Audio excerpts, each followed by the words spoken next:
저는 사실 부모로서 1학년 들어가면 어떤 걸 좀 준비해야 되지? 이런 생각도 하지만 1학년 담임교사로서 어떤 걸 준비하면 좋을까라고 생각도 하거든요.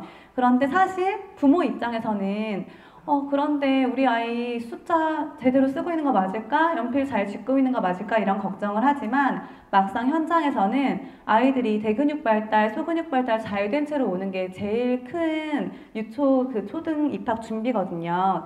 예를 들어서 공부는 아주 잘하는데 체력이 안 돼서 뭐 계단을 올라가고 헉헉거린다든지 현장 학습 때 뒤처져 버리면 사실 친구들이 이 아이가 한글을 잘 읽는지 못 읽는지 여부는 1, 2학년 때 하나도 중요하지 않아요. 그런데 단체 활동에 있어서 걷다가 지쳐서 선생님께 안긴다든지 아이들에게 짜증을 낸다든지 하면 교우 관계가 원만해질 수가 없거든요.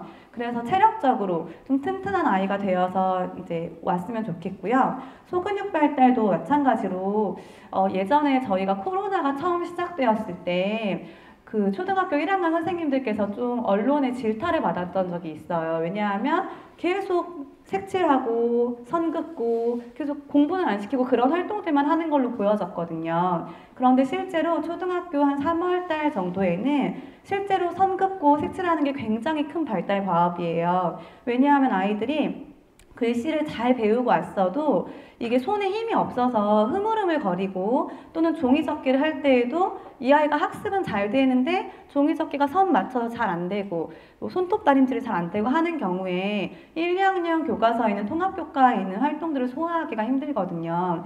그래서 이 소근육, 손 근육 또는 작은 거 조작하는 활동들을 유치원 때 충분히 해 오셨으면 좋겠고요. 사실 큰 글자 말고는 다 이 대근육, 소근육과 관련된 이야기들인데 젓가락 사용은 제가 굳이 넣은 이유가 사실 필수는 아니지만 대부분의 학교에 급식 식판 옆에 젓가락과 숟가락이 제공되거든요. 포크가 제공되는 학교는 제가 근무한 학교에서 한 번도 본 적이 없어요. 그래서 아이들이 1학기 때 젓가락질을 배우긴 하는데 좀 능숙하게 하면 아무래도 좀 밥을 잘 먹을 수 있잖아요. 그래서 집에서 좀 슬슬 연습해 주셨으면 좋겠고 또 요플레 뚜껑 우유 뜯기는 모든 초등교사들이 공통적으로 1학년 되기 전에 뭐 배워왔으면 좋겠어요 하면 요플레 뚜껑 좀 따왔으면 좋겠어요 라고 얘기를 하거든요. 그래서 급식 후식에 진짜 요플레 그게 많이 나와요. 그런데 이제 아무래도 한 20 몇 명의 친구들이 한 학급에 있다 보니까 식사 도중에 이거 뜯어달라고 줄 서서 나오면 다른 친구들은 다 줄 서서 밥 먹다 말고 기다려야 되고 선생님 입장에서는 계속 이걸 뜯어줘야 되잖아요.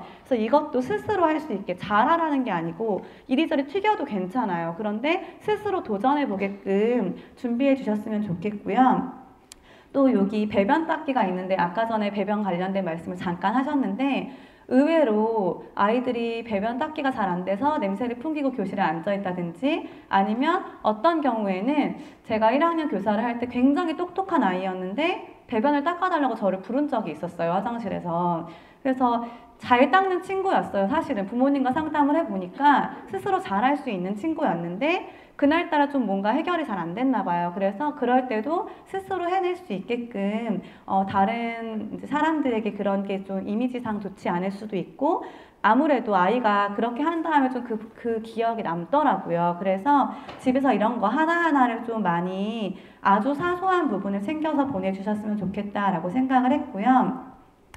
그 외에는 이제 어떤 객관적인 지표에 의해서 준비를 하시면 좋을까 생각하다가 저희 아이가 지금 9살인 아이가 1월생이에요. 그래서 유치원에서 영유아 발달 선별검사표를 내라고 해서 7살 1월 달에 이걸 제출한 적이 있었는데 생각해 보시면 7살 1월이면 6살이나 다름이 없어요. 그런데 여기 문항 자체가 6살이나 다름없는 아이에게 조금 어렵다는 생각을 제가 그 당시에 했었거든요. 그런데 지금은 모두가 7살 후반이잖아요. 그래서 이 정도는 해오시는 게 다른 아이들이 다 해오는 상황이니까 뭐 선행학습을 하나 이게 아니고 해오시면 좋을 것 같다라고 생각해서 가지고 왔는데요.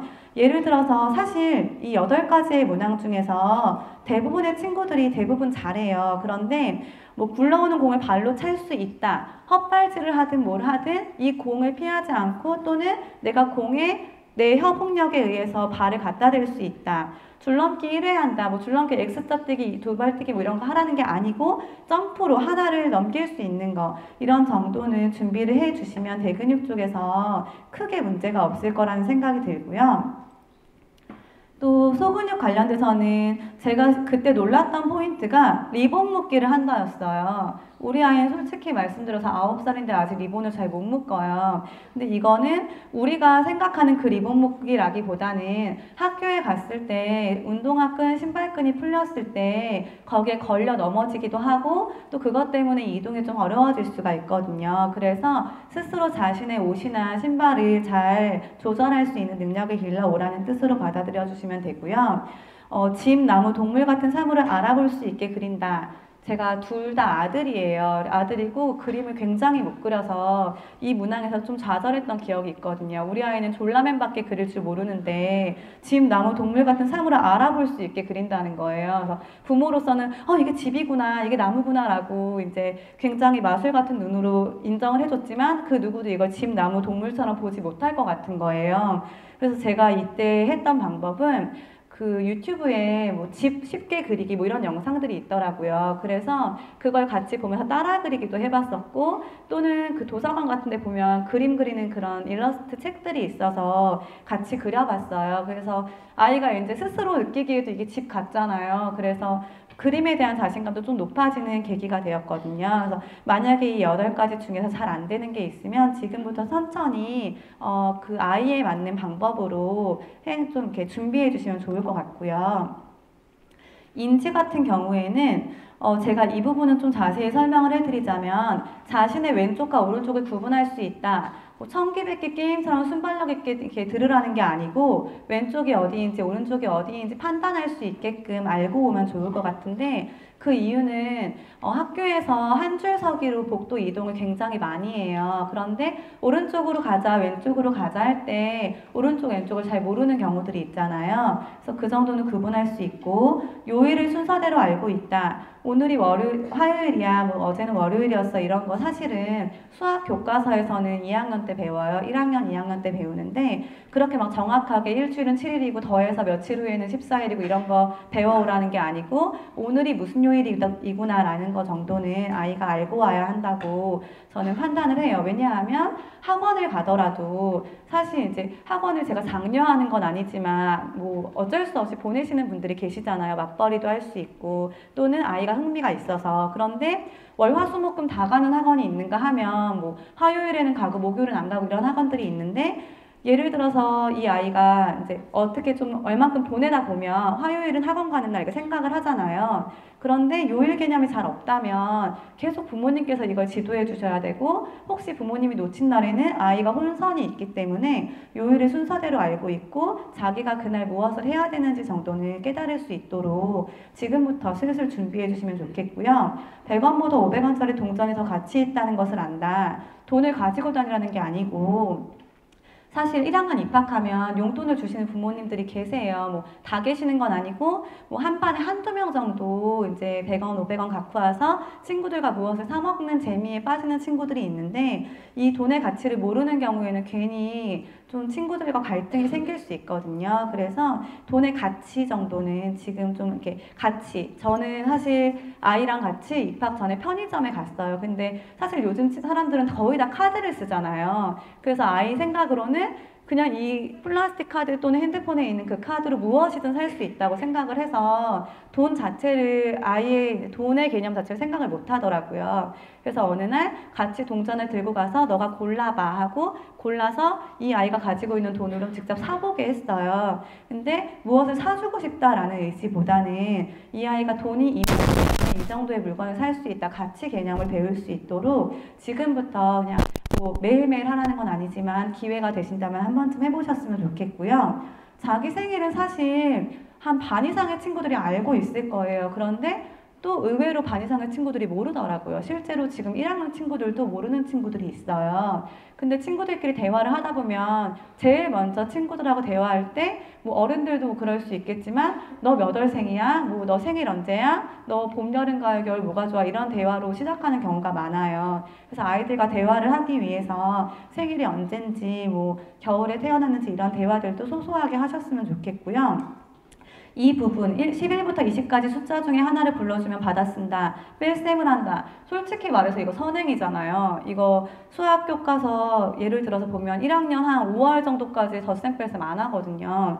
그런데 여기 한 달에 숫자 뺄셈을 한다 이런 게 있어서 혹시 오해하시는 분들은 그래 선행을 해야 돼 라고 생각하실 수 있겠지만 예를 들어 뭐 사탕이 5개가 있었는데 2명을 주고 나니까 3개가 남았구나. 생활 속에서 습득할 수 있도록 이제 아이가 좀 스스로 알아차릴 수 있도록 제공해 주시면 좋을 것 같고요. 11부터 20까지 숫자 중에서 하나를 불러주면 받아 쓴다. 숫자를 쓰라 하기보다는 이 숫자의 모양을 내가 눈으로 익힐 수 있게끔만 지도해 주시면 좋을 것 같아요. 뭐 외워서 써라 이 개념이 아니고. 그리고 엄마 아빠 혹은 보호자의 전화번호를 기억한다는 뭐 요즘에 유괴 예방, 납치 예방 같은 걸 하잖아요. 그 교육을 하는데 제가 1학년 이제 안전한 생활 과목을 가르칠 때 거기 유괴 예방 카드를 만들고 부모님 전화번호를 쓰는 칸이 있었어요. 근데 대부분이 못 쓰더라고요. 그런데 이거는 예를 들어 내가 너무 급하게 전화할 일이 생겼을 때 물론 학교에 사는 담임 선생님께서 전화번호를 알고 계실지도 모르지만 내가 정말 급한데 주변에 그 알고 있는 사람이 없을 때 번호를 알고 있냐 모르고 있냐의 차이가 굉장히 크거든요. 그리고 학교가 아니더라도 저희 이제 지금 2학년인 9살 아이가 7살 때 어디 해수욕장에 갔었어요. 저희가 가족 휴가로. 근데 남자애들이라 보니까 정리를 해야 돼서 그만 놀고 정리하자고 다 씻겨놨어요, 아이를. 근데 제가 짐 정리를 하는 사이에 애가 사라진 거예요. 그래서 저는 바다니까 얘가 바다에 빠졌으면 어떡하지? 그럼 바닷속으로 막 가고 있었어요. 너무 무서우니까. 근데 방송에 뭐 땡땡구에서 온 뭐 땡땡땡의 보호자를 찾습니다 이렇게 나오는 거예요. 그래갖고 이제 알고 보니까 이 아이가 미아보호소에 갔고 거기서 어른에게 제 전화번호를 알려주면서 전화를 걸어달라고 한 거예요.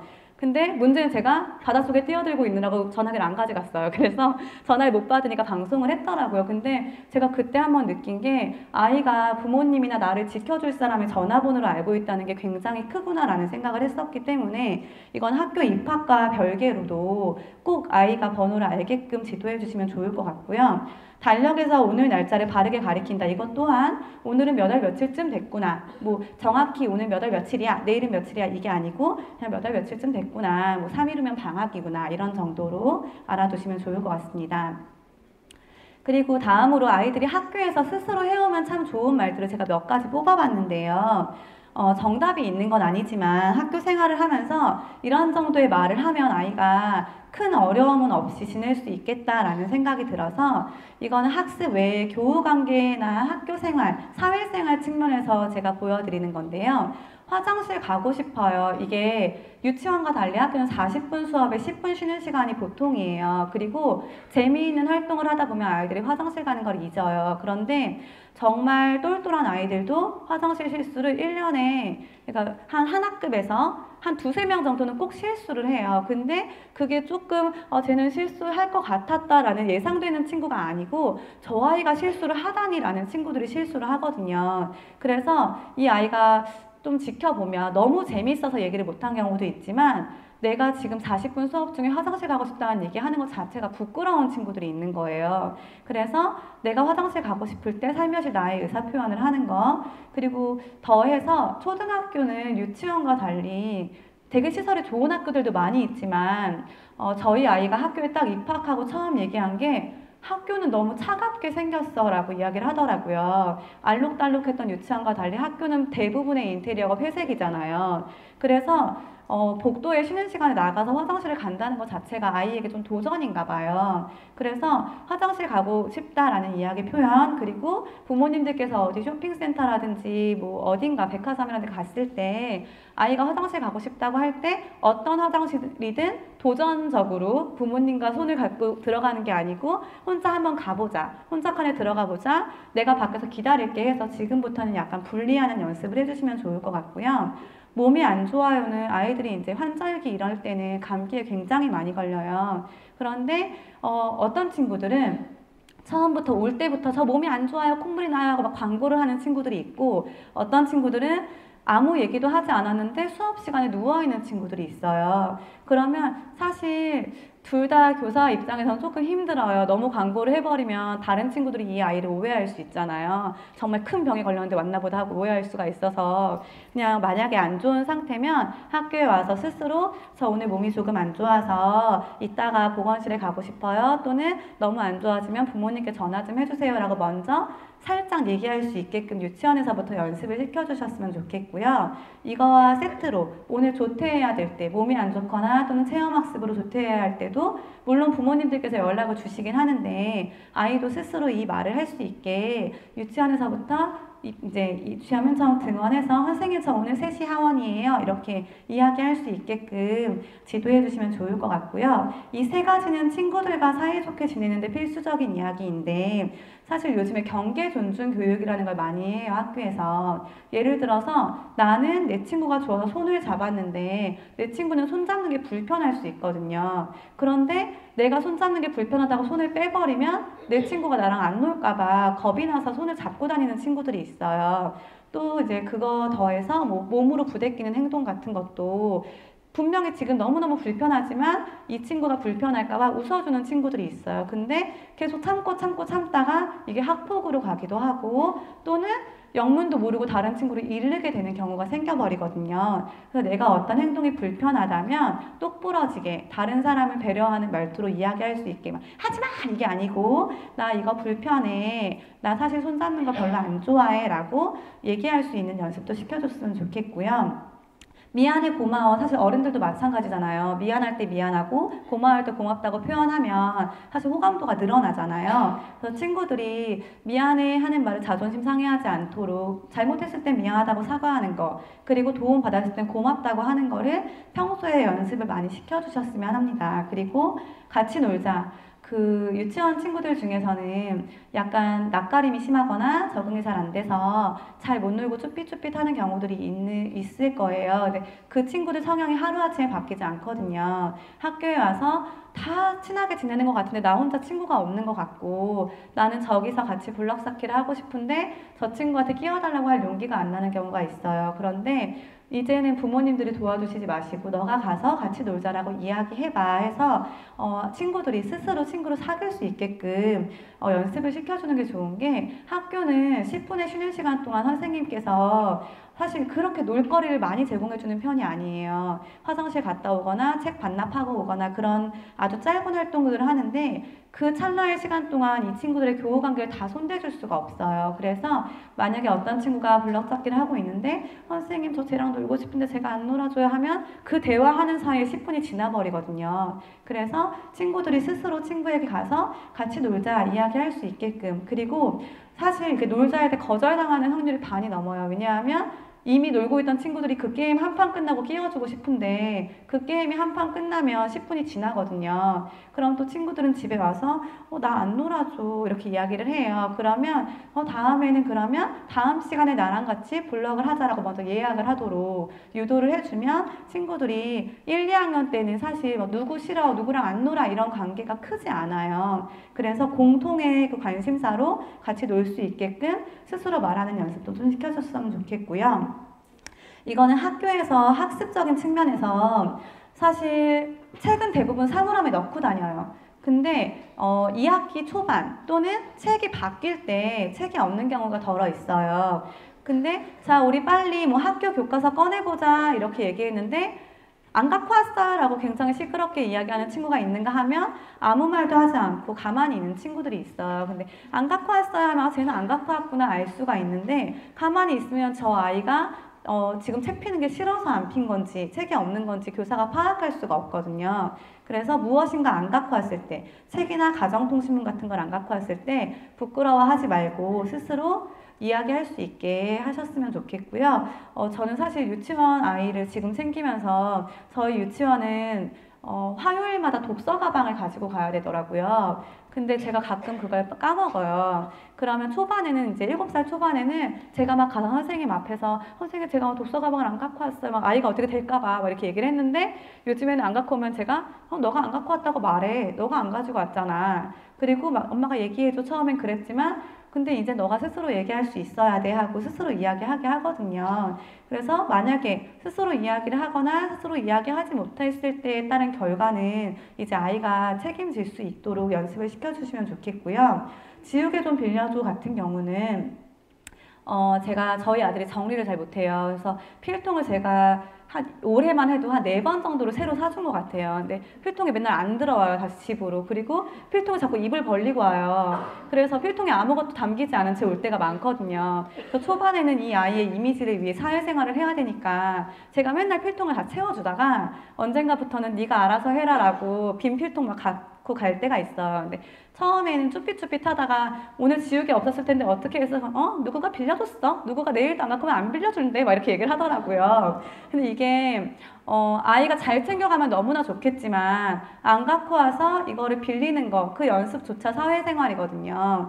그래서 막 뭐 안 갖고 왔어요. 우리 아이 좀 챙겨주세요 하고 선생님께 이렇게 소통하기보다는 아이가 이야기할 수 있는 아이로 키워주셨으면 좋겠고 이랑 비슷한 상황에서 안 가지고 왔는데 이야기도 안 하고 집어서 쓰는 친구가 있어요. 근데 그게 그냥 뭐 그런가 보다 하는 친구 입장에서는 괜찮은데 내 물건 남이 쓰는 거 너무너무 싫은 친구 입장에서는 싸움이 되거든요. 그래서 꼭 친구에게 이야기를 하고 만약에 싫은데 그러면 그렇구나 하고 다른 친구한테 빌리거나 또 선생님한테 말씀드려서 스스로 이걸 준비할 수 있도록 해주셨으면 좋겠고요. 음식 알러지 같은 경우는 학교 급식이 이제 단체 급식이다 보니까 1학년부터 6학년까지 같은 메뉴가 나와요. 그리고 식단표에 영양 이제 그 정보가 있어서 알러지 정보도 거기 나와 있거든요. 저희가 3월 달에 가정환경조사서에 의해서 이 알러지 정보를 받긴 하는데 또 이제 급식 배식을 막 해주다 보면 선생님들이 놓치실 때가 있어요. 그래서 만약에 알러지가 있는 음식이면 이 아이가 이제 8살이 될 거니까 저 계란은 못 먹어요. 저 견과류는 못 먹어요 하고 이야기할 수 있게끔 이것도 지도해 주시고요.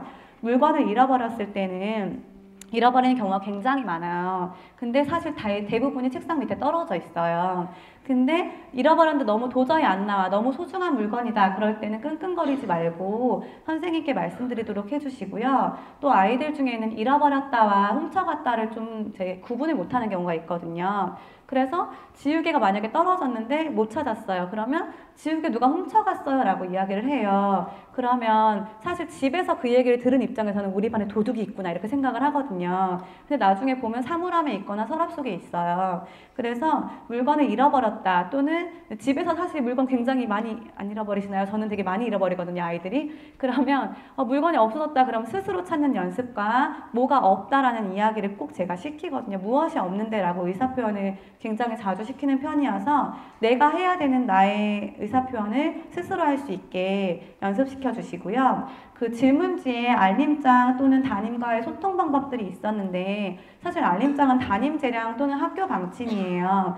근데 저는 사실 이렇게 수다를 잘 떠는 편이어서 알림장에 수다를 떠는 편이거든요. 근데 이건 제 알림장이 아니고 저는 진짜 알림장에 소설을 써요. 저희는 오늘 1교시에 무엇을 했고 2교시에 뭘 했어요. 뭐 3교시에 어떤 아이가 이렇게 이야기를 했는데 이런 생각이 들었습니다. 막 줄줄줄 쓰는데 좋아하시는 분도 계시지만 저희 부모님께서 제가 알림장 보여드렸더니 엄마들이 질려버려서 나 알림장 안 보겠다 이러시는 거예요. 그래서 이게 성향에 따라 다르기 때문에 가장 일반적인 알림장을 제가 캡처해서 왔는데 이건 작년 알림장이고 예를 들어 내일 몇 시까지 등교하는 거 학교에서 다 말씀해 주세요. 아이들 집에 갈 때. 그런데 다시 한번 알림장에 적어주시거나 준비물 이렇게 꼼꼼하게 적혀 있는 경우가 많은데 알림장을 놓치시는 경우에 특별한 준비물이 있을 때 못 가져갈 때가 있어요. 그래서 알림장을 매일 보시는 게 좋고 이게 풀을 다 쓴 친구들이 많습니다 같은 경우는 저희가 3월 달에 학습 준비물을 다 걷거든요.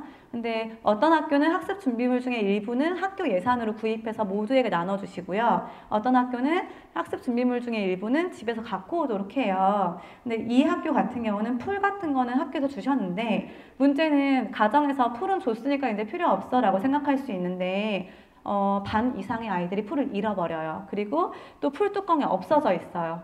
아니면 풀이 다 달았어요. 11월 정도 되면. 근데 부모님들 중에서는 풀이 준비물로 안 써 있으면 풀을 안 보내주시잖아요. 근데 학교에서 생활하다 보면 불시에 색연필 꺼내보자, 가위 꺼내보자 할 때가 굉장히 많아요. 1, 2학년 때는. 그래서 이런 알림장이 있다면 우리 아이가 풀이 있는지 체크해 보시고, 또는 이게 없었더라도 너 요즘에 물티슈 떨어질 때 되지 않았니? 뭐 이렇게 체크해서 보내주시면 아이가 학교 생활하는데 큰 도움이 되고요.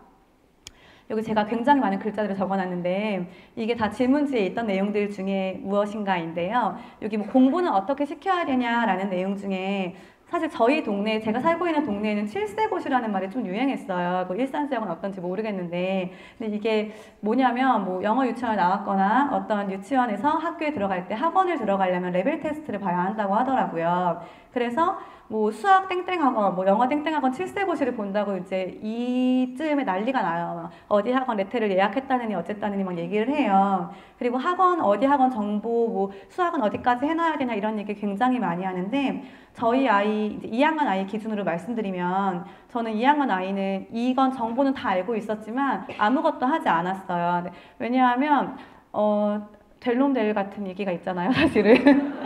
그렇기도 하고, 제가 생각하기에 2학년까지는 좀 놀아야 되지 않나라는 생각도 들었고, 학교에서 이렇게 지켜보면 선행을 진짜 많이 했거나 굉장히 많은 학원을 다녀서 그 객관적으로 봤을 때 제가 좀 머리에 아주 많은 정보가 있는 것 같은 아이들이 있어요. 그런데 그 아이들이 학교 생활을 잘하는 거는 사실 필요 조건이 아닌 거죠. 그래서 이거는 아이가 너무 흥미가 있고 아이가 정말 다니고 싶다 그럼 뭐 그 가정의 생각에 따라 판단에 따라 보내시면 되지만 이거 안 하면 큰일 날 것 같고 막 그런 건 절대 없거든요. 그래서 이런 학습에 대해서는 사실 예를 들어서 우리 아이가 한글을 굉장히 빨리 뗐고 우리 아이 막 천재인 것 같아요. 그리고 이 아이가 공부하는 거 재밌어하고 학원 다니고 싶대요. 그러면 아이와 상의해서 가면 되지만 아이는 아무 생각이 없고 노는 거 되게 좋아하고 행복한 아이인데 옆집에 누구가 어디 학원 가서 제일 높은 말에 붙었다더라. 그럼 나도 가볼까? 뭐 이런 식으로 가시는 거는 이 아이가 이제 학습하고 싶지 않다라는 생각을 굳히게 되기 때문에 이런 부분들은 잘 판단하셔야 될 것 같고요. 우유급식 같은 경우는 하는 학교도 있고 하지 않는 학교도 있어요. 그래서 제가 근무하는 학교는 지금 우유급식을 하지 않는데 연말에 그 설문조사를 해요. 부모님들께. 그리고 나서 학교 운영위원회에서 우유급식을 할지 여부를 정하거든요. 그래서 저희 학교는 하지 않고 있고 저희 아이가 다니는 학교는 하고 있어요. 그래서 장단점이 있는 것 같더라고요. 예를 들어서 이거를 하는 학교의 경우에는 아이가 우유를 학교에서 꼬박꼬박 먹으니까 굉장히 영양가 높은 이제 그 제공을 받을 것 같잖아요. 근데 또 우유를 싫어하는 아이는 우유를 가방 속에 숨겨서 가방 속에서 다 터져가지고 가방에 엉망이 된다든지, 또 이제 고학년 정도 되면 우유를 창문 밖으로 던지는 아이들이 있어요. 아니면 화장실에서 터뜨리기 놀이를 해요. 그래서 그런 이제 문제가 생기기도 하고, 또는 우유가 한 9시, 10시 정도에 배달이 되는데 상할까봐 아침에 주거든요. 그러면 우유가 너무 차가워가지고 아이가 또 배탈이 날 수가 있어요. 그래서 그런 장단점에 의해서 항상 대부분의 학교가 이거를 투표를 해요. 설문조사를 하고. 그래서 하는 학교도 있고 하지 않는 학교도 있고요. 적응 잘하는 방법 같은 경우에는 아까 계속 언급했던 것처럼 아이가 자기 말을 스스로 할 수 있고 고맙다, 미안하다 잘 표현할 수 있고 규칙을 잘 지켜내면 적응을 잘 해낼 수 있는데, 질문 중에 우리 아이가 친구들을 많이 사귀는 방법에 대한 질문이 있었어요. 근데 솔직히 말씀드리자면 2학년까지는 누구가 친구가 많고 친구가 없다가 크게 의미가 없어요. 왜냐하면 아이들이 그 또래관계 형성함에 있어서 자기 취향에 의해서 누군가를 선택해서 논다기보다는 시끄럽고 재밌어 보이는 아이들 옆에 같이 놀아요. 그래서 친구들이 막 오늘 되게 신났어 하면 누구랑 놀았는데 그럼 뭐 A랑 놀았대요. 그럼 A랑 우리 애가 단짝이구나. 근데 내일 가보면 B랑 놀았대요. B랑도 친해졌구나. 근데 그러다가 또 다른 날은 혼자 있었대요. 그러니까 알고 보면 이 아이가 그냥 시끄럽고 재밌어 보이는 거에 기웃기웃 거렸다가 다음날은 조용히 있고 싶어 조용히 있고 이러거든요. 근데 부모님들 중에서는 우리 아이가 오늘 혼자 놀았다니 우리 아이 왕따가 분명해 막 이러면서 걱정하시는 분이 계세요. 근데 1, 2학년 때는 친구들과 함께 어울리면서 자기의 성향을 찾아가는 단계라고 생각하시면 되고, 그래서 적응 잘한다는 게 사실 다른 친구 눈에 보이기에 이 친구가 괜찮아 보이게 내 이미지를 형성하는 시기이기도 하거든요. 그래서 사실은 뭐 재미있고 시끄럽고 한 친구들이 정말 괜찮은 친구일 수도 있지만 어떤 경우에는 예를 들어서 이렇게 좀 제 생각이긴 한데 욕을 너무 많이 하거나 좀 폭력적이거나 거친 행동을 하는데 액션이 크고 웃겨서 친구들이 붙어서 이렇게 노는 경우도 있어요. 근데 아이는 그걸 판단할 수 있는 상황이 아니잖아요. 그래서 우리 아이가 주변에 친구가 하나도 없어 이런 거를 크게 걱정하실 필요는 없고 어떤 친구랑 어떤 교우 관계를 맺고 있는지에 대해서 관심을 가져주시면 좋을 것 같고요.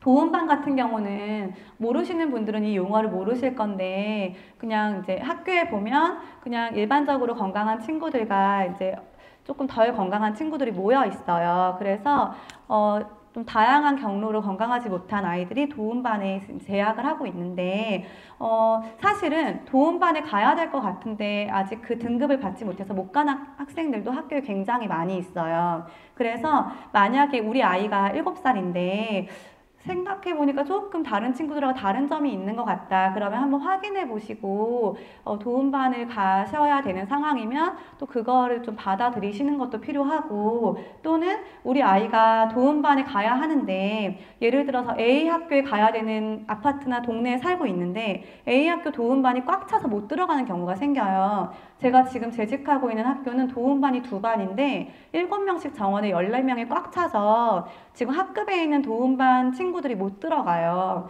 그래서 그런 경우가 있을 수 있으니까 만약에 우리 아이가 도움반에 가야 되는 것 같다, 그 등급이 있다 하시면 그 취약해야 되는 학교에 전화를 해보셔서 우리 아이가 이러한 장애가 있고 그래서 도움반에 가야 되는데 혹시 내년 1학년에 거기에 입급할 수 있습니까? 라고 물어보시는 게 지금은 학교에 따라서 상황이 다를 수 있으니까 그게 꼭 필요하고 왜냐하면 일반 학급에서 통합학급으로 잘 생활하는 아이들도 있어요. 그런데 만약에 그 생활이 좀 어려운 정도의 장애가 있다면 꼭 확인해 보시고 우리 아이가 들어갈 수 있는 여건이 되는 학교에 교장 선생님과 함께 협의를 해보시는 것도 좋을 것 같습니다.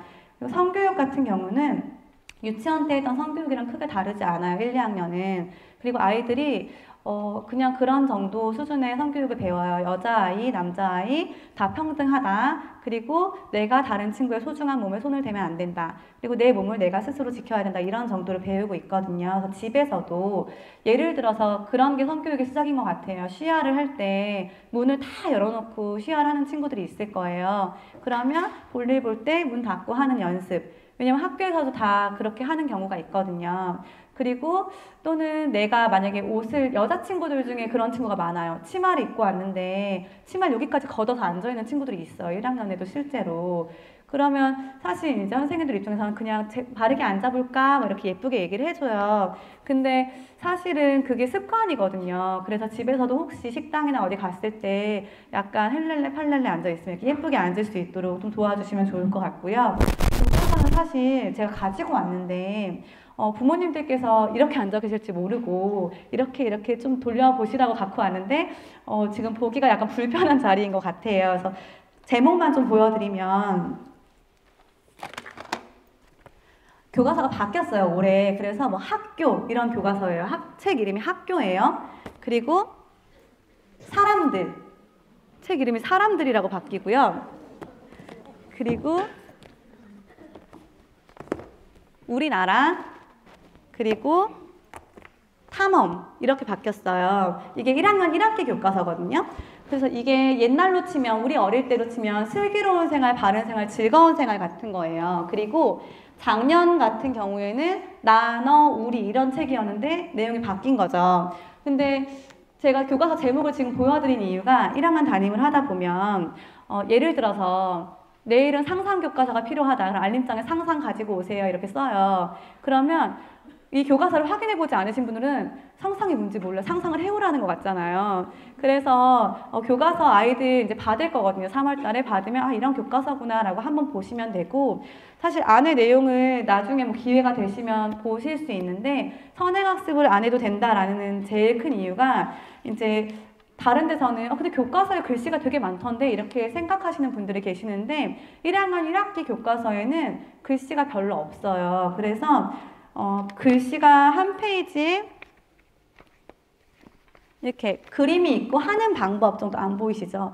하는 방법 정도가 설명되어 있는데 이 글씨를 아이들이 읽을 기회도 없어요. 그냥 이 활동이구나, 선생님이 이렇게 페이지 보시고 활동 준비를 먼저 해주시고 그러면 우리 몇 쪽 펴보자. 그럼 몇 쪽 피는데 한참 걸려. 한 5분 정도 동안 몇 쪽을 펴요. 그래서 이제 뭐 몇 쪽을 다 핀지 확인을 하고 오늘은 이 활동을 할 거야 이렇게 얘기를 하고 보여줘요. 이런 거 만들 거야 보여주고 관심 있는 친구들은 저거 만드는 게 이거구나 라고 하는 거지 못 읽는다고 못 만들지 않아요. 그래서 선생님들께서 교과서를 굉장히 잘 연구해서 가르쳐 주시니까 우리 아이가 이 글을 이해할 수 없을 것 같아 라는 걱정은 안 하셔도 되고, 그리고 국어 수학 같은 경우는 학기 초에는 예를 들어 수학은 한 1에서 5까지 1, 2, 3, 4, 5를 40분 동안 배워요.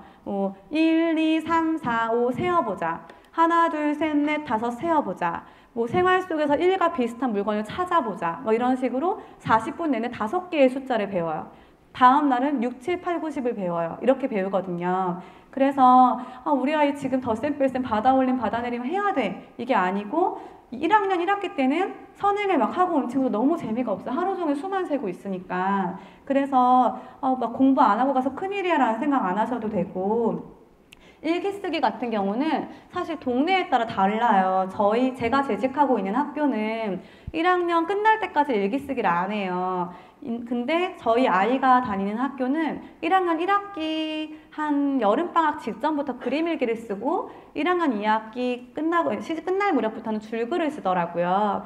그래서 이게 왜 그런 상황이 발생하냐면 아이들이 지역에 따라 좀 이제 부모님들의 관심사가 다르잖아요. 그래서 어떤 동네는 정말 반 이상의 아이들이 1년 내내 이렇게 학습을 해도 이게 쓰는 게 잘 안 되는 동네가 있고, 어떤 동네는 3월 2일에 입학했는데 모두가 다 잘 쓰는 동네가 있어요. 그러면 그 성향에 따라 달리 판단을 해야 되기 때문에 입학하시는 그 동네 분위기에 따라 일기 숙제가 있을 수도 있고 없을 수도 있거든요. 그래서 이거는, 그리고 또 담임 선생님의 성향에 따라 다를 수도 있어요. 그래서 이거는 제가 쓴다 안 쓴다 말씀 못 드릴 것 같고, 공부 시간은 계속 말씀드렸던 것 중에 40분 수업 10분 쉬는 시간이잖아요. 그렇게 해서 1학년 때는 4교시 또는 5교시를 해요. 그래서 하교 시간이 그냥 학교 공부만 끝냈으면 12시 10분 정도에 4교시가 끝나고, 4교시 하는 날은 밥 빨리 먹는 친구들은 한 12시 30분쯤에 끝이 나고, 밥을 좀 천천히 먹는 친구들은 1시쯤에 끝이 나는데, 또 어떤 선생님들은 학교 방침에 따라서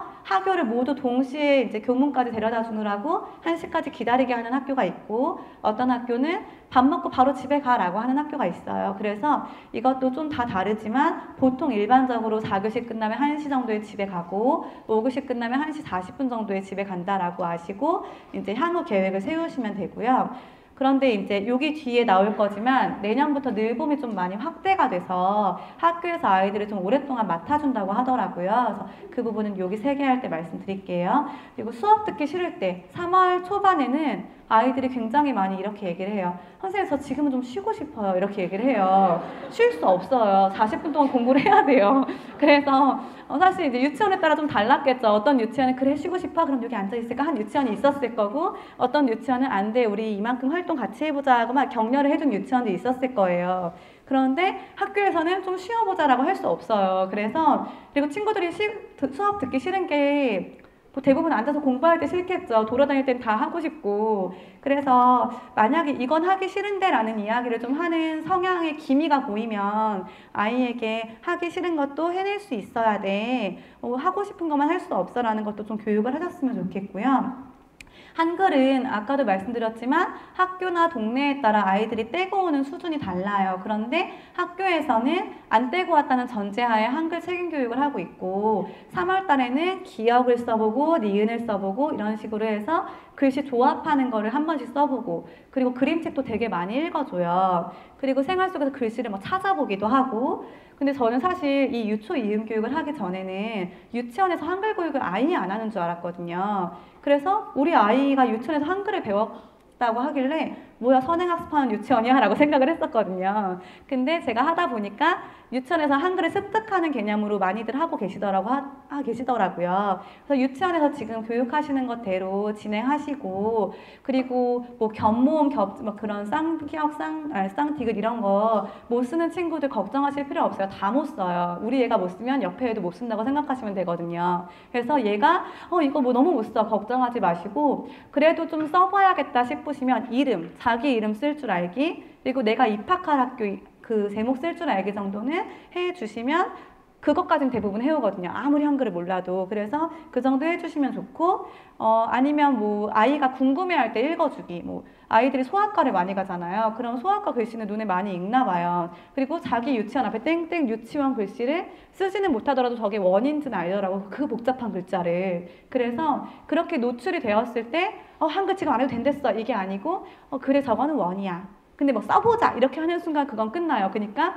이건 원이야. 되게 잘 읽는다. 이렇게 격려해 주시면 좋을 것 같고요. 방과후 수업, 돌봄교실, 늘봄 수업 같은 경우는 이 용어를 학교에 있지 않으면 진짜 많이 헷갈리실 것 같아요. 그래서 방과후 수업 같은 경우는 쉽게 말해서 수강 신청을 한다라고 생각하시면 돼요. 그래서 듣고 싶은 사람은 듣고 집에 가고 싶은 사람은 집에 간다. 4교시 하는 날 예를 들어서 4교시 끝나고 1시부터 2시까지 바둑 수업을 듣고 싶은 사람은 바둑 수업을 신청해서 듣고 안 듣는 친구는 집에 간다. 이런 개념이 방과후 수업이고 그렇기 때문에 이건 수익자 부담이에요. 돈을 내요.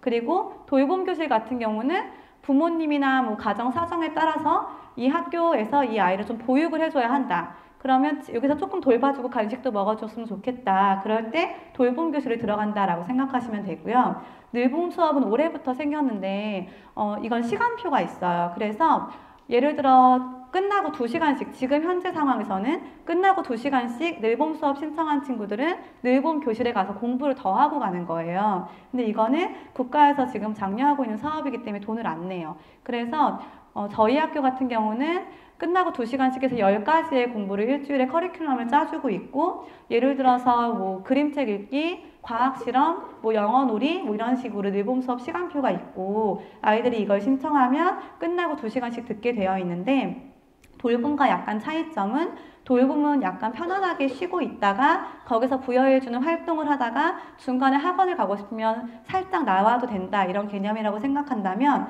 늘봄 수업 같은 경우에는 40분 수업 10분 쉬는 시간 이 개념으로 생각하시면 되고 그래도 혹시 나는 화요일은 학원을 보내기 때문에 화요일 늘봄 못 들어. 그러면 선생님께 말씀드려서 화요일은 안 들어도 되고 월요일에 1시간만 듣고 집에 가야 돼. 그러면 1시간만 듣고 집에 가도 되는 개념이고요. 근데 올해 기준으로는 돌봄에 입급한 친구들은 늘봄을 못 들었어요. 우리 학교 같은 경우는. 그래서 좀 민원이 많이 들어왔어요. 이걸 사전에 안내를 해줬어야지. 돌봄에 입급했다고 늘봄을 못 듣는 게 어딨냐 하고 민원이 들어왔었는데 사실 학교도 처음이기 때문에 이게 좀 혼선이 있었고요. 그리고 방과후 수업을 이제 듣는데 늘봄이 더 좋은 수업이 있는 것 같다. 그러면 취소하고 이거 들으셔도 되고 또는 늘봄을 신청했지만 방과후도 이건 꼭 듣고 싶다. 그러면 이거 1시간 빠지고 이거 들어도 되고 그냥 자유롭게 의무가 아니니까 자유롭게 들으시면 되고요. 급식은 교실 급식을 하는 학교가 있고 학교 그 급식실이 있는 학교가 있어요. 뭐 고양시는 신도시니까 대부분이 그 급식실이 있을 거예요. 근데 제가 지금 10몇 년째 근무하다가 지금 재직 중인 학교가 처음으로 급식실이 없는 학교예요. 근데 너무 놀라운 건 저희 아이가 입학한 학교가 급식실이 없어요. 서울인데. 그래서 이게 운이 없으면 근데 장단점은 있어요. 근데 급식실이 없는 학교도 있을 수 있고 이때 우리 아이는 되게 신이 났어요. 왜냐면 배식을 자기가 하거든요. 이모님들이 안 해주시고 그래서 막 자기가 배식하는 날짜가 너무 신나요. 막 나 오늘 도움이야 막 이러면서 그래서 만약에 행여나 우리 입학하는 학교 급식실이 없다 그러면 아이는 또 그 안에서 행복하거든요. 그래서 너무 문제시 삼지 않으셔도 괜찮을 것 같고요. 태블릿 같은 경우는 제가 아이랑 같이 이제 밖에 나가다 보면 제 얼굴에 교사라고 써 있는 게 아니니까 대부분 많은 학습지 판매하시는 분들이 자꾸 붙잡고 이 학습지를 막 홍보해 주세요.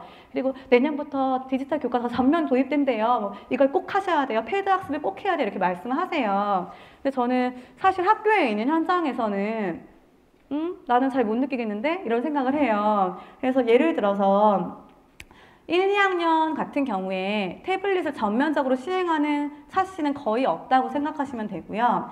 그리고 3, 4학년 정도는 뭐 과제가 가끔 선생님에 따라서 이거 조사해오는 숙제 있어요. 또는 같이 한번 가볼까 해서 컴퓨터실에 가기도 해요. 그리고 5, 6학년 때는 그 교과서에 되게 많이 나와요. 매체를 활용해서 무엇을 조사해보자 이런 게 많이 나와서 많이들 해요. 그래서 태블릿이 뭐 1인 1 태블릿이 보급되어 있어요 라고 대대적으로 언론에 나오지만 저희 학교 기준으로는 5, 6학년은 1인 1 PC가 태블릿이 있어요. 그런데 1, 2학년은 없어요. 저희 학교는 이게 학교에 따라 또 달라요. 그래서 뭐 어떡하지? 디지털 교과서 하는데 우리 애만 핸드폰 막 사줘야 되는 거 아니야? 그러실 필요 없고 대부분의 부모님들, 대부분의 아이들이 똑같은 상황이니까 그냥 이런 거 걱정 없이 학교 보내시면 되고 또 너무 앞서 나가시는 분들 중에서는 태블릿 이거 활용 못하면 나중에 뒤처질 수 있으니까 핸드폰 쥐어주자 얘한테 그리고 사용하게 해보자 하시는 경우가 있어요. 근데 부모님들 세대에서 핸드폰이 하루아침에 갑자기 생겼잖아요. 저희는 어릴 때부터 배운 게 아니고 근데 지금 다 잘 쓰잖아요. 근데 아이들은 더 똑똑해요. 그래서 굳이 이걸 쥐어주면서 막 검색하는 거 연습해봐 이럴 필요 없고 뭐 4학년쯤 가면 게임 다 한대. 지금부터 미리 하면 그때 질려서 안 해. 아니에요. 그때 되면 더 신나서 해요. 그러니까 게임도 막 그렇게 뭔가 선행해서 시키려고 생각하지 마시고 그냥 지금 유치원 때 했듯이 물 흐르듯이 좀 지도해 주셨으면 좋겠고요. 그리고 이제 학사 일정. 이게 학교마다 달라요. 근데 저는 입학할 때 제가 이게 학교마다 다르다는 걸 너무나 잘 알고 있기 때문에 저희 아이가 입학할 학교 홈페이지에 가면 어느 경로에서 이걸 찾을 수 있다는 걸 제가 알잖아요. 근데 부모님들은 잘 모르세요. 사실 학교 홈페이지 관리가 막 완벽하게 잘 되고 있진 않아요. 그런데 그렇다고 다 버려져 있지도 않아요. 그래서 학사 일정 같은 경우는 학교 홈페이지에 검색해보면 나와요. 그래서 이 학교가 이런 식으로 진행이 되는구나. 이 학교는 이때쯤 방학을 하는구나. 그리고 또 어떤 학교는 봄방학이 있는 학교가 있고 어떤 학교는 12월에 끝나는 학교가 있거든요. 근데 그 큰 틀은 대부분 변하지 않아요. 없던 봄방학이 갑자기 생기는 경우가 별로 없기 때문에 입학 예정인 학교에 가서 이거 보시면 좋고 또 이거 봐서 좋은 점은 예를 들어 이 학교는 오케스트라 연주회라는 걸 해요. 11월 달에. 그럼 이 학교는 오케스트라 동호회 같은 게 있는 학교예요. 그러면 우리 아이 악기에 관심 많은데 여기 들었으면 좋겠다라는 생각 있으시면 같이 재밌게 연습하셔도 좋고요. 그리고 이 학교는 뭐 다른 거는 현장학습 이런 거 봄에 가냐 가을에 가냐 뭐 이런 것도 대충 이런 거 보시면 파악하실 수 있습니다. 그리고 방과후 학교 같은 경우도 전 사실 우리 아이 입학할 때 그 땡땡 초등학교 홈페이지에서 방과가 무엇이 있고 무슨 요일에 몇 시에 방과하고 있는지 먼저 파악을 했어요. 제가 약간 파워 J거든요. 그래서 입학 전에 우리 뭐 좋아하니까 이날 이거 내가 신청해야지 하고 이걸 다 파악을 했었는데 이 학교에서는 제가 방과후 학교 탭이 있길래 검색해서 이 참관 시간표를 가지고 왔어요. 방과후 학교 공개 수업을 거의 매 학기에 한 번씩은 하거든요. 그래서 부서가 이런 게 있구나, 이런 시간대에 있구나 정도 아실 수 있는 자료가 되고 근데 이게 없는 경우에는 학교 알림이라는 그 탭이 또 배너가 있어요. 학교 홈페이지에. 거기 가면 이 학교 방과후 학교가 어떻게 돌아가고 있는지를 볼 수 있으니까 궁금한 점은 입학학교 홈페이지를 들여다보시면 좋고요. 그 질문들 중에서 돌봄 프로그램과 신청 자격이 궁금해요 라는 것들이 있었는데 이 학교는 올해 기준으로 1학년 20명, 2학년 20명을 뽑았어요. 근데 학교에 따라서 어떤 학교는 1학년만 뽑는 학교도 있고 어떤 학교는 3학년까지 뽑는 학교도 있어요. 그리고 이 학교는 이게 순위가 있어요. 1순위, 2순위, 3순위, 4순위가 있어서 이 순위에 의해서 돌봄교실 선발하는 걸로 보여요. 우선 입반 대상자를 먼저 선발한다고 써 있더라고요. 근데 이 자료는 홈페이지에서 찾을 수도 있지만 제일 중요한 건 12월 달에 예비 소집일이라는 걸 해요. 그때 뭔가 두툼한 봉투를 주세요. 학교에서. 학교 안에 책자가 들어있거든요.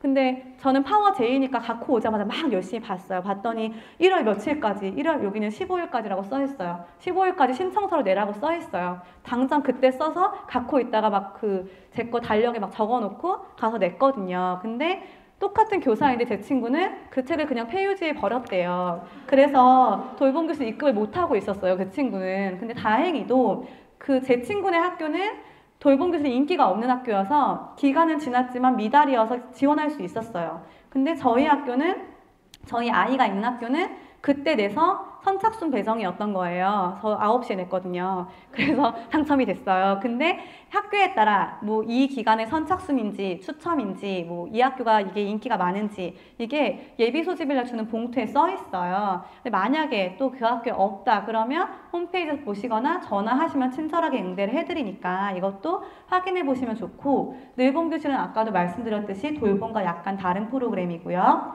그리고 학습 준비물은 요즘은 안 그런 것 같은데 저희 아이 9살 아이가 입학할 때 저희 지역 맘카페에 또 한 2월 달에 그런 글들이 많이 올라왔어요. 노란 바구니는 어떤 사이즈 사야 하나요? 뭐 사물함에 무엇을 넣어야 되나요?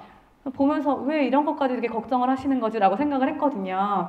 담임 선생님들이 다 알아서 하세요. 그리고 만약에 진짜 필요한 준비물이 있다. 그럼 예비 소집일날 그 책자에 다 써 있고요. 거기 안 써 있으면 학기 초에 가정통신문이나 알림장에 굉장히 많은 내용이 써 있어요. 3월 2일 날은 되도록 회식도 하지 마시고 그 뭐 대부분 입학식 가야 되니까 그런 거 안 하시겠지만 그 갖고 온 종이를 꼼꼼히 본다라고 생각하셔야 돼요. 왜냐하면 그날 진짜 많은 종이가 배부돼요. 뭐 예방접종 확인표, 뭐 가정환경조사서, 뭐 학습준비물 안내장, 뭐 선행학습 금지법, 뭐 어쩌고 저쩌고 되게 많은 자료를 주세요. 그러면 거기서 내일까지 내야 되는 것들이 있거든요. 그러면 그거 보시면서 아이들 준비물을 준비해 주시고 또 아이들 뭐 서류 내야 되는 거 쓰시고 하시면 되는데, 예를 들어서 내일 준비물에 당장 내일 가지고 오라고 써있는 준비물에 가위풀, 테이프, 색연필, 사인펜이 있다. 내일 안 갖고 갔다고 얘가 벌 쓰지 않아요. 그래서 만약에 내일까지 갖고 오라고 써있는데 못 갖고 가면 그냥 선생님께 내일 가져온다 그래 그러고 보내면 돼요. 학기 초에 선생님들 이름도 몰라요, 애들. 그래서 얘가 이거 그날 안 갖고 오네 기억도 못하니까 2월 달부터 준비하려고 하지 마시고 이거 때 되면 다 준비하게 되어 있으니까 그때 준비하시면 되는데, 이제 학교에서 이거 준비해 주시는 경우 또는 학기 초에 준비하신 경우에는 한 달에 한 번 정도는 너 사인펜 잘 있니? 너 색연필 잘 있니? 물어봐 주시면 아이가 공부할 때 도움이 되니까 수시로 확인해 주시고요. 교과서는 아까 보여드렸어요. 근데 아까 보여드린 거에서 학교 사람들 우리나라 탐험 같은 교과서를 우리는 통합교과라고 불러요. 그리고 이게 위에 있는 한 줄이 1학년 1학기 교과서고요. 밑에 있는 두 번째 줄 하루 약속 상상 이야기가 1학년 2학기 교과서예요. 그래서 예를 들어서 학교에서는 3월 달에 학교를 배우는데 학교는 그냥 한 페이지에 하나씩 학교생활 적응이 있어요. 뭐 예를 들어서 학교 첫 시간에는 뭐 그림책을 읽고 학교는 이런 곳인 걸 접해요. 그리고 또 다음 학교에서는 학교를 돌아다녀요. 1시간 내내 돌아다녀요. 그리고 또 어떤 차시에서는 젓가락질을 배워요. 그리고 또 어떤 차시에서는 줄 서는 걸 배워요. 40분 내내 줄을 서요. 1번부터 서보자. 키 순서대로 서보자. 뭐 여자 남자 따로 서보자. 40분 내내 서요. 그래서 학교에서 뭐 그렇게 되게 거창한 거 배우지 않고 그런 거 40분 동안 배우고 있어요. 1학년 때는. 그래서 그런 거 학교에서 배우고, 이제 4월 정도부터는 이제 너희가 좀 1학년 다 와졌다라는 판단 아래에 사람들이라는 걸 배우고 좀 생각하는 걸 배워요. 예를 들어서 나를 학교 생활할 때 도움을 준 사람들이 누군지 뭐 고마움을 표현해보자. 또는 내가 유치원 때 같이 배웠던 선생님들 중에서 기억나는 사람들을 생각해보자. 뭐 이런 식으로 사람들이라는 교과서에는 그 사람들 중심으로 배우고요. 우리나라는 뭐 예를 들어 무궁화에 대해 배우고 전통에 대해 배우고, 우리나라가 약간 재밌어요. 뭐 음식 만들기도 할 수도 있고 뭐 그런 식으로 배우고, 탐험 교과서는 학교에 따라 좀 다르게 운영할 수 있는데 탐험 교과서는 뭐 과거로의 여행도 떠나고요. 뭐 예를 들어서 땅속 세상으로도 여행을 가고 우주로도 가고 바다로도 가요. 그래서 이것도 사실 아이들이 받아들이는 환경에 따라서 정말 되게 깊게 배우는 학교도 있고 아니면 교과서에 있는 내용을 충실하게 배우는 학교도 있어요. 그래서 그런 식으로 진행되고 있고, 1학년 2학기 하루 약속 상상 이야기부터는 1학기보다는 약간의 공부 같은 공부를 배우는데 그래도 1학년 수준의 공부를 배운다라고 아시면 되고요. 국어, 수학은 뭐 아까도 말씀드렸듯이 기억 1시간 배우고 뭐 이런 식으로 천천히 배우고요. 그리고 유치원 생활과 달라지는 점, 뭐 학교 적응 잘하는 점 이런 거 그 질문에 나왔었는데, 사실 제가 저희 학교 학생들과 유치원 친구들이 그 유초 이음 교육하면서 이 책을 만들었어요, 같이. 그래서 학교 아이들이 글씨를 쓰고 유치원 친구들이 그림을 그렸는데 제 계획에 의하면 원하시는 분을 드릴까라는 생각도 했어요. 저희 아이는 좋아하더라고요. 근데 또 혹시 다를 수 있으니까 수요 없는 그런 공급일 수 있잖아요. 그래서 혹시 이따 끝나고 넌 너무 갖고 싶다 이러면 말씀해 주시면 선착순으로 배부해 드리도록 하겠습니다. 근데 안 가지셔도 돼요. 제가 쓸쓸히 가져가면 되니까. 그리고 여기 이제 이 내용에 그런 내용이 있어요. 뭐 학교에 가는 길 또는 학교에 이제 가는 길이나 교실에 올라가는 길, 내가 느낀 점들을 아이들이 썼어요. 그래서 아이들과 함께 들여다보셔도 좋을 것 같아서 제가 갖고 왔고요. 유치원 생활과 달라지는 점은 뭐 한마디로 표현하자면 스스로 무언가를 해야 된다 같아요. 뭐 화장실에 가더라도 유치원은 동선이 짧잖아요. 근데 학교는 규모에 따라서 내가 1학년 8반이고 복도 끝반인데 화장실이 이쪽 복도 끝반에 있을 수 있어요. 그러면 스스로 복도를 향해 가야 돼요. 책을 반납해야 된다. 그러면 유치원 때는 선생님께서 데리고 도서관에 가셨지만 지금은 도서관에 가기 위해서 계단을 내려가서 스스로 가야 된다. 그러니까 유치원은 많은 것을 갑자기 하루아침에 스스로 해야 되는, 아니, 학교는 스스로 해야 되기 때문에 그게 제일 아이들에게 좀 혼란스러울 거고, 그리고 40분 동안 꼼짝없이 앉아 있어야 된다. 내가 지금 공부하기 싫지만 40분 동안 의자에 엉덩이를 붙이고 앉아 있어야 된다. 이게 좀 많이 다를 것 같고요. 학교 적응 잘하는 법 같은 경우는 계속 말씀드렸듯이 표현을 잘하는 아이, 내가 내 표현 잘하는 거, 그리고 내가 싫다고 말할 수 있을 때 적응을 잘할 수 있고, 그 질문지 중에 분리불안 같은 경우에 어떻게 적응을 하냐라는 질문이 있었는데, 사실 학교에서 선생님들이 이렇게 잘 보듬어주고 사랑으로 감싸주시지만 우리 아이들 모두 20몇 명의 아이들을 모두 감싸주시는 입장이기 때문에 이 아이만 이렇게 안아주신다든지 또 계속 다독여 주실 수는 없어요. 대신에 학교에는 상담실이 대부분 있거든요. 그래서 너무 적응이 안 되는 경우는 상담실에 연계해 주시기도 해요. 근데 요즘은 좀 달라졌지만 일부 부모님들께서는 우리 아이는 문제가 있는 아이가 아닌데 왜 상담실에 보내죠? 우리 아이는 정상이에요. 이렇게 하시는 경우가 있는데 상담실은 정상적인 아이들이 가는 곳이에요. 그러니까 만약에 부모님들께서 우리 아이 거기 가는 거 너무 기분 나쁘고 창피해요 하실 필요가 없고, 이 아이가 도움이 필요한 부분을 학급에서 만약에 케어가 안 될 때 여기에 요청할 수 있다. 근데 대부분 반드시 부모님께 동의를 받기 때문에 언짢아 하지 마시고 선생님께서 그거를 연계해 주신다고 하실 때는 굉장히 깊게 생각하시고 연계하시는 거니까 그렇게 뭐 분리 불안이 있다든지 이 아이가 좀 적응이 안 될 것 같고 실제로 갔더니 정말 적응을 못한다 하면 그런 것도 요청을 해주시면 좋고요. 질문 중에서 이제 방과후 학교 신청 기준이 있었어요. 근데 이 방과후 학교도 학교에 따라 달라요. 그런데 저희 아이 학교는 제가 아직도 기억나는 게 제가 열혈 엄마여서 이 아이 그 알림이를 통해서 12월 달부터 이미 학교 방과후를 파악하고 있었잖아요. 그래서 저는 월요일날 꼭 바둑을 보냈어야 하고 수요일날 꼭 코딩을 보냈어야 되고 목요일은 생명과학을 보냈어야 돼요. 근데 아침 8시에 수강 신청을 선착순으로 받는다는 거예요. 저는 출근을 해야 되는데 그래서 제가 그날 아이를 7시 반에 학교를 보내고 출근을 했어요. 그리고 8시에 주차장에서 막 광크를 해가지고 그걸 해냈어요. 근데 사실 부모님에 따라서 그거 의미 없다, 못하면 그만이다 생각하시는 경우도 있어요. 그리고 사실 이제 그러고 나서 보니까 2학기 때는 밤 8시로 바뀌었더라고요. 그 시간 기준에 대한 호불호는 누구나 달라요.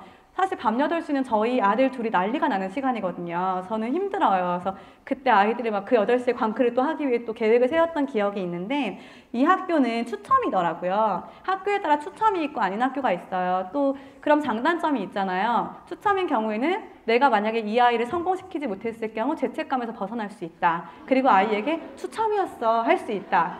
근데 선착순인 경우에는 꼭 시키고 싶은 거를 내가 내 능력에 의해서 할 수 있다잖아요. 그래서 입학하시는 학교가 어떤 경우인지에 따라서 또 다를 수 있고요.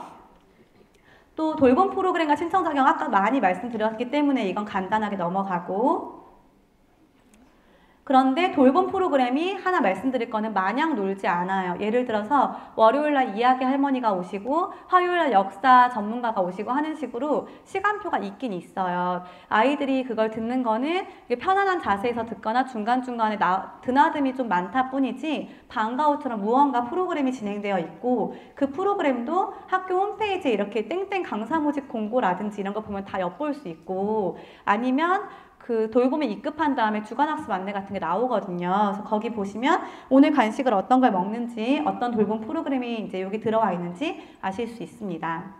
그리고 학교 폭력에 대한 질문을 해주신 분이 계시는데, 학교 폭력은 사실 당하는 사람 입장에서 폭력이면 그건 폭력인 거잖아요. 그래서 부모님들 느끼시기에 이게 폭력이라고 하시는 경우들도 있어요. 예를 들어서 저희 학교 폭력 사안 중에 몇 년 전에 어떤 게 있었냐면 어떤 아이가 다른 아이 팔짱을 계속 낀 거예요. 근데 팔짱을 낀 행위가 사실 폭력으로 느껴지지 않을 수 있어요. 그런데 상대방 입장에서는 내가 원하지 않는데 계속 팔짱을 끼는 거죠. 그래서 이 아이를 성 관련 학폭으로 넣었어요. 근데 사실 어떻게 될지 몰라요. 그래서 아이들이 불편해하는 행동을 하지 않도록 교육시키는 게 굉장히 중요하고, 그리고 학교 폭력에 내 아이가 가해자가 될 수도 있다라는 거. 우리 아이 너무너무 착하다. 근데 착한가 별개예요. 그래서 내 아이가 가해자가 될 수도 있고, 그런데 가해자가 되었을 때 이 아이를 가해자를 만들다니 하고 이렇게 불편해 하시기보다는 우리 아이가 잘 커나가는 과정 중에 내가 줄 도움이 있다면 도움을 같이 학교에 협력해서 줘야겠다라고 생각하시고 해결하시면 좋을 것 같고요. 그리고 이 학교 폭력을 우리 아이가 피해자로서 맞이하게 되었다면 학교에 신고하시면 학교에서 학교 폭력 전담 책임교사가 있기 때문에 그 책임교사가 절차를 다 안내해 주시고, 만약에 학교 자체 해결될 수 있다면 자체 해결이 되고, 또 교육청의 화해중재단 같은 게 존재하고 있어요. 여기 아까 엘리베이터 쪽에 써 있더라고요. 그래서 화해중재단을 통해서 이 아이들이 평화롭게 해결하는 방법도 요청할 수 있고요. 근데 또 너무 중대한 사안이면 교육청으로 와서 심의위원회에서 징계를 받기도 합니다. 그리고 스마트폰 사용 제한 같은 경우에는 경기도 학생생활 규정에 따라서 사실은 스마트폰을 못 갖고 오게 하는 규정은 지금 존재하지 않지만 학교에 따라서는 교육적인 차원의 스마트폰 이용만 허용한다라는 문구들이 있어요. 그리고 또 담임교사에 따라서는 소신에 따라서, 사실 저도 너무 걷고 싶어요. 애들이 너무 그 유혹에서 빠져나오지 못하고 지금 계시는 분들 중에서도 살짝살짝 딴 거 하고 싶은 생각 들잖아요. 얼마나 지루하시겠어요. 근데 애들은 그게 얼마나 지루하겠어요. 근데 사용 제한을 막 학교에서 규정적으로 절대 못 써 이렇게 한다기보다는 대부분의 학교가 교육적인 차원에서 할 수 있다, 또는 뭐 학교에 오면 꺼놔야 된다 이런 식으로 규정이 있기 때문에 학교에서 꺼놓는 규정을 잘 지켜주시면 좋을 것 같고, 그리고 만약에 그 규정이 없더라도 아이가 꺼놓을 수 있도록 집에서 잘 지도해 주시면 좋을 것 같습니다. 그리고 선생님과 어떻게 소통하죠 같은 경우는 선생님들의 성향에 따라 달라요. 저는 지금 보시면 아시겠지만 저는 3시간도 떠들 수 있거든요. 그래서 저 소통 왕이에요. 너무 좋아하는데 또 불편하신 분들도 계세요. 그래서 학교 선생님들에 따라 다르기 때문에 담임 선생님이 하시는 플랫폼을 이용하시면 되고, 대부분 요즘에는 대부분의 선생님들이 그 이알림이나 학교종이라는 어플 같은 걸 사용해서 학교 어플로 알림장을 내보내 주시고 거기에 이렇게 1:1 대화창 같은 걸 열어주세요. 그래서 그렇게 소통하시면 되고, 근데 사실 수다가 많은 입장에선 답답해요. 왜냐하면 우리 아이의 상황을 길게 말하고 그래서 어쩌고 저쩌고 결론을 내고 싶은데 거기는 그래서 우리 아이 내일 못 가요 이렇게 얘기 조금만 써야 되잖아요.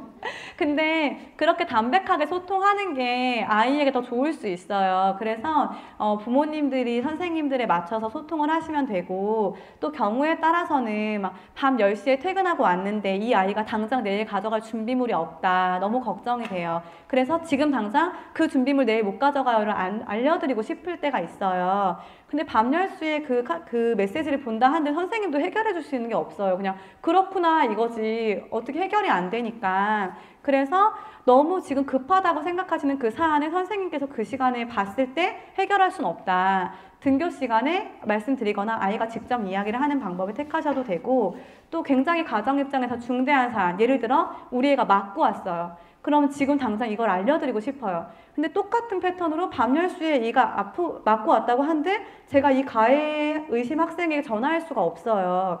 그래서 너무 속상하신 일이 있으시더라도 다음날 이거를 소통을 해주시면 선생님께서 충분히 해결해 주실 수 있고, 그리고 플랫폼도 없는 학교 선생님들도 계시거든요. 그러면 학교에 전화를 드리면 학교에서 연결을 해주세요. 중대한 사항일 경우에. 그러니까 내가 소통할 수 없어서 큰일이야 이것보다는 큰일은 다 해결이 돼요. 그래서 소통할 수 있는 방법은 학교에서 선생님들 재량에 따라 맞춰주시면 되고요. 그 외에 이런 질문들이 있었는데 유치원과 초등학교 교사의 큰 차이점이라는 질문이 있었어요. 그런데 사실 이건 그냥 사람에 따른 차이점이지 정답이 있을 수는 없어요. 근데 제가 유치원과 초등학교를 모두 보는 학부모로서 생각하기에 차이점은 상담을 할 때, 예를 들어서 뭐 우리 아이가 다른 친구를 때렸어요. 그러면 학교에서는 담백하게 오늘 이러이러한 일이 있었습니다. 그래서 제가 이러이러한 조치를 취했고 그래서 이렇게 해결됐습니다. 가정에서 같이 협의해서 지도해 주시기 바랍니다. 정도의 메시지나 전화를 드려요. 근데 유치원에서는 전화를 맨 처음 주셔서 우리 아이의 잘하는 점을 한 10분 얘기해 주세요. 막. 너무 순수하고 밝고요. 공부도 잘하고 똑똑하고 어쩌고저쩌고 막 칭찬을 해주세요. 그런데 오늘 속상한 일이 있었나 봐요. 그래서 친구를 실수로 한 대 때렸어요. 근데 사실 부모 입장에서는 기분은 좋아요. 기분은 좋은데 팩트는 때렸다는 거예요. 그래서 아마 이제 전화가 오시는 경우가 생길 때 때렸다는 게 아니더라도 좀 이렇게 사무적이다라는 느낌을 받으실 수가 있어요. 근데 이거는 뭐 선생님들 성향에 따라 다르겠지만 제가 학부모로서 느끼기에는 좀 그래요. 유치원생들 너무너무 좋으세요. 되게 인내심이 많으시고 되게 상냥하세요. 그런데 학교 선생님들이 못돼서가 아니고 팩트를 말씀드리고 해결 방안을 찾기 위한 그런 접근을 좀 하신다라는 걸 아시면 좋을 것 같고, 그리고 만약에 이 아이가 무엇을 안 갖고 왔다. 유치원에서는 이렇게 하나에서 10까지 좀 많이 도움을 주세요. 그런데 학교에서는 그렇구나 하는 경우가 많아요. 그냥 안 갖고 왔구나. 그래서 아이의 마음을 어루만져 주세요라는 메시지를 만약에 보내주시면 이 아이의 마음을 어떻게 어루만져 주실지 선생님들이 그게 잘 안 돼요. 그래서 안 갖고 왔구나, 속상했구나 정도까지는 해주실 수 있는데 아이가 슬퍼하고 울 때 이 아이를 막 달래주고 할 시간이 40분 수업 중에 잘 없어요. 그러니까 그게 40분 수업, 10분 쉬는 시간 제도 때문일 것 같기도 해요. 왜냐하면 우리는 40분 동안 아이들을 줄 세우는 연습을 해야 돼요. 죽이 되든 밥이 되든 이 진도를 나가야 돼요. 근데 40분 동안 아이가 온다고 이 아이를 40분 내내 달래주고 나머지를 방치할 수 없거든요. 그래서 약간 그런 게 섭섭하게 느껴질 수도 있겠지만 학교는 좀 그렇게 돌아가고 있다는 거 아셔주시면 좋겠고요. 또 학교에 가장 필요한 인성적 덕목, 제가 느끼기에는 배려인 것 같아요. 단체 생활이잖아요. 내가 하고 싶지 않은 행동을 다른 사람에게 미루지 않고 또는 내가 불편할 것 같은 경우는 다른 친구도 불편할 수 있다는 걸 알아야 되고 또 그런 경우가 많아요. 뭐 가위질을 하고 종이가 떨어져 있어요, 바닥에. 쓰레기 줍자 했을 때 다른 친구들 쓰레기도 내 주변에 있으면 줍는 친구가 있고요. 내가 쓰레기를 떨어뜨린 것만 골라서 줍는 친구들이 있어요.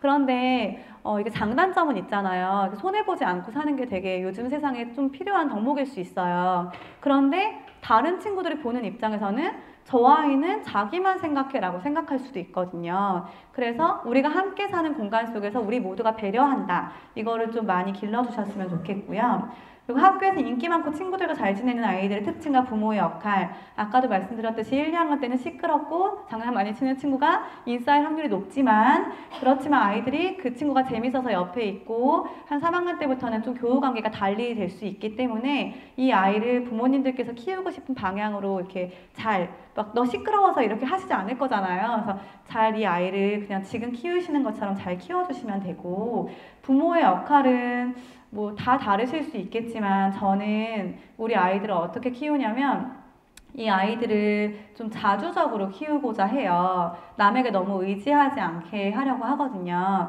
유치원에서 초등학교 가면 섭섭함이 많아질 수 있겠지만 초등에서 중학교 가면 더 심해져요. 그래서 저희 6학년 졸업생들이 학교에 와서 항상 하는 얘기가 선생님 얼굴을 볼 수가 없대요. 그 과목이 그날 안 되면 볼 수 없잖아요. 근데 학교 같은 경우는 담임 선생님이 매일 앉아 계시기 때문에 선생님 저 뭐 오늘 어땠어요 저땠어요 막 얘기를 할 수 있고, 또 내가 무엇이 없을 때 선생님 도와주세요 할 수 있지만 중학교 가면 교무실에 가서 그 부탁을 해야 되잖아요. 근데 이거를 초등학교 때부터 계속 유치원에서 초등학생 되는 거, 초등학생에서 중학교 되는 거를 다 연습을 한다고 보시면 되거든요. 근데 하루아침에 냉정하게 3학년 때 갑자기 너 오늘부터 스스로 해 이렇게 할 수 없어요. 그래서 이 아이들을 스스로 할 수 있는 아이, 잘 클 수 있는 아이로 믿어주시면 좋을 것 같고 자주적으로 잘 키워주시면 좋을 것 같고요. 지금 믿음과 관련된 단어를 얘기하게 됐는데 제가 좀 모순적이에요. 그래서 우리 아이를 믿는데 믿지 않아요. 그래서 우리 애가 스스로 할 수 있다고 믿되 아이가 학교에서 어떤 일이 있었다고 저한테 전달할 때 이 아이가 100% 진실말을 얘기한다고 믿지 않거든요. 왜냐면 아이가 거짓말은 한 건 아니에요. 그런데 만약에 난 아무것도 하지 않은데 옆에서 누가 때렸어. 아무것도 하지 않았는데가 잘못된 말이거든요. 근데 얘 입장에서는 아무것도 하지 않았다고 생각할 수 있어요. 근데 예를 들어서 저희 아이가 2학년 아이가 3월 달에 4번이나 맞고 왔어요. 서로 다른 아이에게. 근데 아이가 먼저 저한테 연락을 했고 담임 선생님께서 연락을 주셨어요. 근데 4번 다 나는 아무것도 하지 않았는데 4번 다 맞았다고 주장을 했는데 사실 아이 입장에서 아무것도 하지 않은 거 맞아요. 제가 엄마 입장에서 생각해 보면. 근데 예를 들어 첫 번째는 이렇게 이 아이가 앞에 가는 아이가 가방이 열려 있더래요. 그래서 가방 문을 닫아주고 싶었던 거예요. 그래서 가방을 닫아줬는데 이 아이는 우리 아이가 자기를 공격한다고 느꼈나 봐요. 그래서 뒤를 돌아서 아이를 주먹으로 막 때린 거예요. 그래서 맞고 왔어. 너무 심하게 맞았잖아요.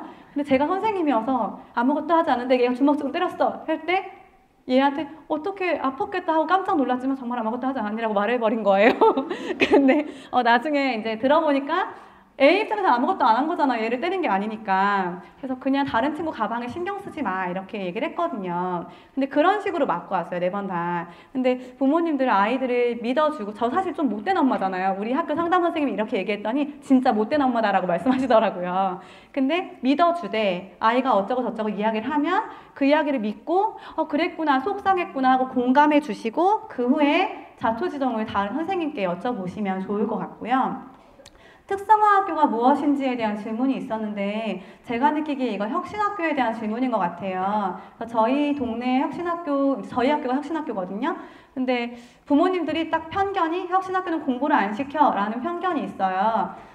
대놓고 말씀드리자면 혁신학교고 일반학교고 간에 공부가 많지 않아요. 그냥 초등학교는. 그리고 혁신학교의 장점은 제가 느끼기에 공부를 재밌게 하는 학교인 것 같습니다. 그래서 저희 학교 기준으로는 1인 1학기, 뭐 1인 1특기 이런 거를 혁신학교 특색 사업으로 하고 있어요. 그래서 학교에 따라서 그 학교에서 밀고 있는 어떤 정책이 있거든요. 그래서 그 혁신학교 입학하려는 학교가 어떤 쪽으로 이제 추진 중인지 파악하시면 될 것 같고, 근데 솔직히 말씀드려서 우리 학교에 있는 학교가 혁신학교라서 그 학교를 안 갈 건 아니잖아요. 그래서 그 학교에서 어떤 걸 재미있게 배우고 아이가 행복을 느낄 수 있는지를 보시면 되고요. 반편성은 1학년 때는 선생님들이 아이에 대한 정보가 없어요. 그래서 아이들 이름만 보고 가나다 순으로 배치한다든지 아니면 생년월일을 쫙 세워놓고 어느 특정 반에 1월생, 12월생이 많이 몰리지 않게 그런 식으로 기준을 세워서 반편성을 해주시거든요. 그리고 2학년 때부터는 약간의 시험을 보진 않지만 1년 생활해보면 알잖아요. 이 아이는 학습적인 측면에서 좀 뛰어나다 아니다가 있잖아요. 그러면 그걸로 분배를 하되 A하고 B 학생이 맨날 싸웠어. 그럼 그 친구들을 좀 떼어놓는다든지 이런 식으로 반편성을 하고요. 근데 예를 들어서 저 A는 B와 친해요. 그래서 같이 붙여주세요. 절대 안 해주세요. 그리고 이런 거 A를 싫어요. 저는 A가 싫기 때문에 A랑 같으면 안 되게 해주세요. 만약에 A 때문에 학교폭력과 관련된 일화가 있을 수 있다. 그러면 떼어주실 수 있지만 모두가 A를 싫어한다. 그럼 떼어줄 수 없어요. 그래서 반편성은 학교 방침에 따라 진행되고 있는데 혹시나 이런 경우는 제가 힌트를 드리자면 학교에 지금 아무런 정보가 없잖아요. 근데 저 걔 싫으니까 걔랑 다른 반 해주세요. 절대 안 되지만 예를 들어 유치원 때 이 아이에게 크게 맞은 적이 있어요. 그리고 병원 치료를 받고 있어요. 그러면 학교에 사실 그런 일이 있었는데 혹시 도와주실 수 있나요? 하고 말씀 주시면 절대 안 돼요. 이겨내야 돼요. 이런 학교 없어요. 그러니까 너무 도움이 필요하다 하면 신중하게 생각해 보시고 10번 생각해 봤는데 이건 도움이 필요한 사건이다 하시면 전화 한번 해보시면 좋을 것 같고요. 생일 늦은 학생 입학 시기와 관련된 질문이 있었는데 1월생이나 12월생이나 사실 학교 들어가면 다 비슷합니다. 그래서 얘를 입학 유예를 시켜야겠다 그런 생각하지 마시고 일단 들어가서 적응할 수 있게 해주시면 좋을 것 같고, 입학 통지서는 12월 정도에 집으로 와요. 그리고 어플로도 오더라고요, 요즘에는. 그래서 그때쯤에 입학 통지서가 오고 예비 소집일이 며칠이다 라고 와요. 그러면 그 날짜에 예비 소집일에 아이와 함께 손을 잡고 가시면 되고, 학교에 따라 교실에 들어오게 하는 학교가 있고 밖에서 그냥 서류만 주시는 학교가 있거든요. 근데 아이가 잘 크고 있는지 확인해 보실 겸 거의 대부분 아이를 데리고 오라고 하세요. 그리고 이날 못 가는 경우가 있어요. 여행이 있다든지 못 가실 수 있어요. 근데 못 간다고 입학 못 하는 거 아니고 전화 드려서 제가 그러그러한 사정으로 그때 못 갑니다. 그러면 학교에서는 입학할지 여부를 여쭤보세요. 왜냐하면 사립학교를 가실 수도 있고 전학을 갈 수도 있잖아요. 다른 이사를 가실 수도 있잖아요. 그래서 그때 의사표현을 해주시면 되고요. 학교는 마지막이에요. 거의 다 왔어요. 학교는 이런 식으로 생겼어요. 이거 다 네이버에서 한 건데 이런 문으로 들어가요. 유치원과 달리 학교가 굉장히 스산하게 생겼어요. 이 학교는 우리 학교보다 예뻐요. 우리 학교보다 예쁜 사진을 골라왔어요. 제일 예쁜 사진으로. 계단도 이렇게 회색으로 유치원과 달리 폼폼이 같은 건 없어요. 그냥 올라가야 돼요. 그리고 1학년 교실은 1층에 있기도 하지만 제가 근무한 학교 대부분은 3층에 있었어요. 1학년 교실이. 그래서 3층을 스스로 올라갈 수 있어야 돼요. 엘리베이터 타고 싶어요? 대부분 안 돼요. 몸이 불편한 학생만 쓸 수 있고요.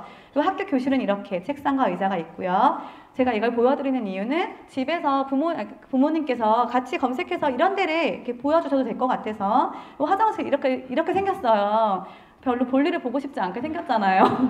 근데 학교 생활하려면 볼일을 여기서도 봐야 되니까 깨끗한 곳만 데리고 다니려고 하시지 마시고 너무 급할 땐 이런 것도 한번 노출시켜 주셨으면 좋을 것 같고요. 강당에 있는 학교가 있고 있지 않은 학교가 있어요. 그래서 강당에서 체육을 하기도 하고 운동장은 다 있잖아요. 그래서 이런 운동장에서 체육을 한다 하고 기대심을 심어주시면 좋을 것 같습니다. 이제 마지막 페이지예요. 부모님들 제가 사실 이렇게 길게 떠들어댈지 모르고 1시간밖에 안 되면 어떡하지라고 생각했는데 1시간 반을 꽉 채웠고, 그리고 부모님들이 너무 대부분 잘 듣고 계셔서 관심이 진짜 많으시구나. 나도 부모로서 분발해야겠다라는 생각을 하고 지금 생각하고 달려왔거든요. 근데 입학 준비는 결코 학습이 아니에요. 제가 지금 계속 말씀드렸던 것 중에서 공부 이만큼 시켜주세요 없잖아요. 그래서 학습이 아니에요. 아이들 학원에 자꾸 보내려고 막 집에서 사고력 수학 같은 거 문제 들이대지 마시고 그냥 지금 물 흐르듯이 잘 키워주시면 좋겠고요. 약간 찔리시는 분들 계시죠? 그리고 아이들이 입학에 적합한 사회성과 인식력 그리고 신체 능력을 갖추고 입학할 수 있도록 집에서 믿고 응원해 주시면 되고요.